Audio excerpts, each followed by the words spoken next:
Mga ka-DIY, welcome back to our YouTube channel. So for today, meron nga pala tayong isi-set up na grid tie inverter.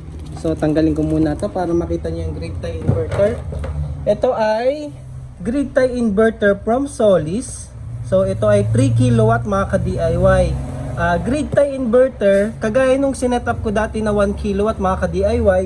Pero ito ay latest version kasi 6th generation na siya. So, kung i-compare mo to dun sa luma, mas mataas na current yung pwede niyang tanggapin. So, sakto yun sa mga panibagong mga solar panel ngayon, mga ka-DIY. Lalo yung 550 pataas, ayun. So, ilalagay ko na lang yung link sa view product kung saan ko to nabili. So, sa Shopee lang din to nabili ko mga ka-DIY. So, ito siya. So, kamukhang-kamukha naman siya nung ating inverter na ginagamit. So, meron lang tong nakalagay na S6. Kasi nga, latest generation na to. So, updated version na siya. Ayan, S6. Pero sa ports, halos parehas lang naman mga ka-DIY. So, ilabas natin sa box para makita nyo. Bakit nga pala grid tie setup na naman yung gagawin natin? Ito kasi, grid tie kasi yung pagkakabitan ko nito mga ka-DIY ay laundry shop. So kapag ganun mga business, usually sa umaga lang yan gumagamit ng kuryente. So hindi hybrid, grid tie lang para ma-supplement natin yung konsumo nila sa umaga. So meron tayo ditong DC input natin ng solar, CT sensor dito, yung isolator natin, DC switch, communication at saka yung grid natin, yung input ng 220 volts. Tapos ipakita ko yung specification sa inyo mga ka-DIY. So ayan. So, kaya niya tumanggap ng mabigat. Ayan, ilapit natin para makita nyo.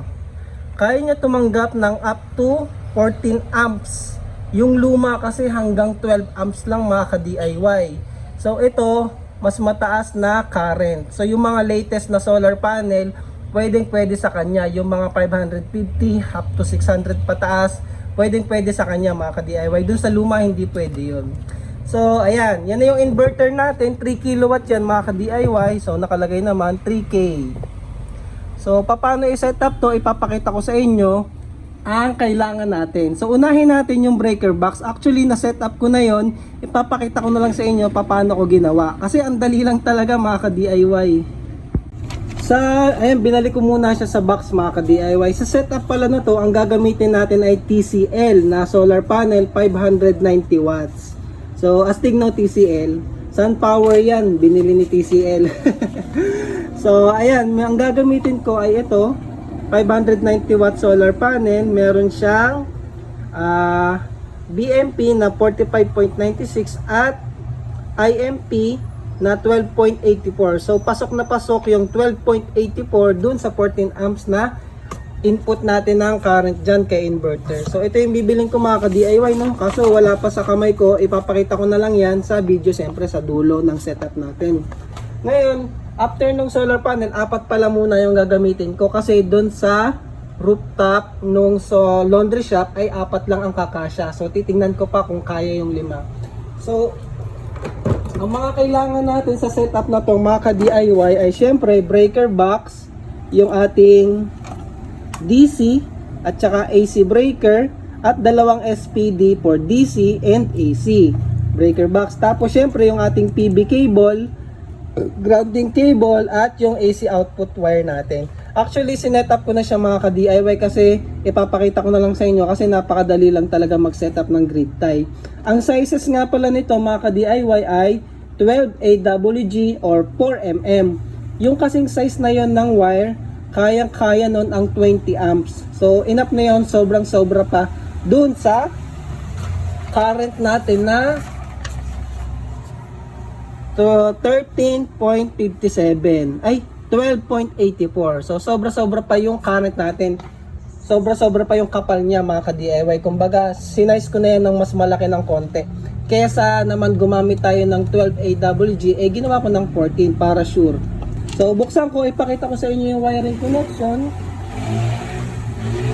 So, nakikita nyo, ito yung ating solar panel. So, yung solar panel natin, from PB wire, ayan yung PB wire natin, pupunta yan dito sa input ng ating breaker. Tapos yung output ng DC breaker, pupunta naman dito sa MC4. Ito na yung i-connect natin sa inverter mga ka-DIY. Tapos yung surge protection device, from solar panel lang din, nakaparallel lang siya. Ayun lang, nakaparallel lang yan mga ka-DIY. Para kung meron man tayong surge current or lightning sa paligid, meron tayong pupuntahan. Meron pupuntahan yung kuryente sa ground natin. Tapos ito namang isang connector na to, yung AC output ng inverter. Yung AC output niya, papasok sa input ng ating AC breaker. At yung output ng AC breaker ay ito na yon. So wala lang akong THTN na wire kaya ito na lang yung ginamit ko, 12 AWG rin. May kulay red lang pero pwede namang black yan. So ito yon mga ka-DIY. Papunta na yan sa grid natin. Pwedeng sa outlet o kaya sa breaker. Sa utility box ng bahay or yung laundry shop nga na pagkakabitan ko. Tapos syempre yung input niya nga nakaparallel lang din. Papunta dito sa ating AC SPD. So ganun lang kadali talaga mag-setup nito mga ka-DIY. So sa taas, meron lang tayong DC input, meron tayong AC output. Naglagay din ako ng ground wire dito. Ikakabit natin to dun sa inverter kasi may ground connection din yon. Tapos ang kulang na lang dito ay CT sensor. So yung output natin tsaka input andito lang sa gilid, binutas ko lang. So ganyan lang siya kadali. Ikakabit ko na to sa pader. At ayun, tapos tuloy-tuloy na solar panel naman mga ka-DIY. Siya nga pala, pag-usapan na kaagad natin magkano ba yung magagasto sa setup na to at magkano ba yung savings na makukuha natin mga ka-DIY. So ito mga ka-DIY, pag-usapan muna natin yung cost tsaka savings. Kasi syempre bago natin i-setup yan, pag-usapan na natin yung gastos. So makikita nyo dito, meron tayong TCL 590 watts. So ang isa niyan ay 39 mga ka-DIY. Mabibili yun kay Solar Home Philippines. So taga rito yan sa Taguig. Kung taga Taguig ka, doon ka na lang bumili kasi malapit lang. So times 4, meron tayong 15,600 para sa solar panel. At yung ating grid tie inverter mga ka-DIY, ayan o, yung Solis, nabili ko siya ng 17,300. So murang-mura kasi ginamitan ko din ng voucher. Nasa 1 to ata yung voucher mga ka-DIY kasi ang regular price niya ay 18,500. Tapos syempre, meron din tayong railing. Nabili ko lang din naman yan sa Shopee. Ilalagay ko na lang din yung link. Tapos yung PB cable, ayan, 10 meters mga ka-DIY, 740. At yung syempre, yung ating breaker box at mga breakers at SPD, nag-total yan ng 1,287 grounding cable. Tapos syempre, kung may helper ka, may tutulong sa'yo, pwede nyong lagyan niya ng presyo. Ay ako, mag-isa lang ako magse-setup nito. At service, syempre yung delivery ng solar panel, estimate ko mga 600 kasi malapit lang naman sa amin. Pero possible, 1,000 to 600 yan. At syempre, conduit, kung saan nyo papadaanin yung wire nyo, pwede kasi yung PVC orange or yung iba, mamahalin yung ginagamit, yung mga flexible na metal hose. Depende na sa inyo yan mga ka-DIY, kung alin yung gagamitin nyo. Ang total na halaga ng gastos ko dito sa setup na to mga ka-DIY ay 39,058 pesos. So naka-green na to kasi mga nakabili ko na yan. Ito solar panel na lang talaga. Naghihintay lang tayo ng budget. Pero sa video na to, syempre makikita nyo, ikakabit ko na yan. Kasi ito yung first part Bibidyoan ko pa yung pagkabit ng solar panel. So magkano yung matitipid natin para makompute natin yung ROI? Bakit umabot ako sa ROI na 9.49 months? So ito yung kuryente kasi sa shop na yan mga ka-DIY. Usually, umaabot ng 515 kilowatt yung konsumo sa isang buwan. Times yung presyo per kilowatt natin doon sa laundry shop ay 14.54. So, ang total na bill namin doon ay 7,488. So, ito yan, nilagay ko naman dito para makita nyo. So, La Basic Laundry House Pasig, 515 kilowatt per month. Tapos yung presyo niya, total bill or yung current bill is 7,400. So, kung estimate natin, yung total na magiging output ng ating setup, ito yung ideal ha mga ka-DIY. Gamit natin ay 4 sun hours. Pero lalagpas pa yan o kaya mas mababa, depende sa ulap. Depende sa panahon syempre. So, ito estimated lang natin, more or less. So, meron tayong 590 watts. I-times natin yung 590 watts sa 4. Kasi 4 panels tayo, times 4 ulit kasi nga sun hours, divided by 1,000 para maging kilowatt tayo times 30 days. Yun yung 30. So, yun yung formula natin dyan.